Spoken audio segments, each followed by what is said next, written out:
Hey guys, David here with another quick video. I just wanted to show you what grub damage looked like.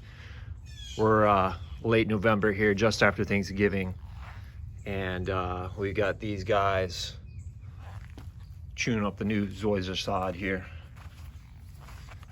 I actually came out last night and pulled one out of the hole. You can see little holes they burrow here.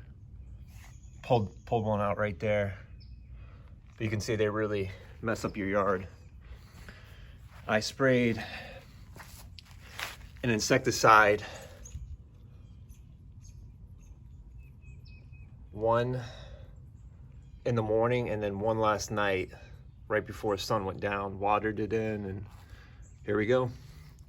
So this is the main damage here. You can just see it almost looks like a fungus. So I was really confused, because I have some more zoysia grass in the back, some new, you can see a little hole right there, some new zenith.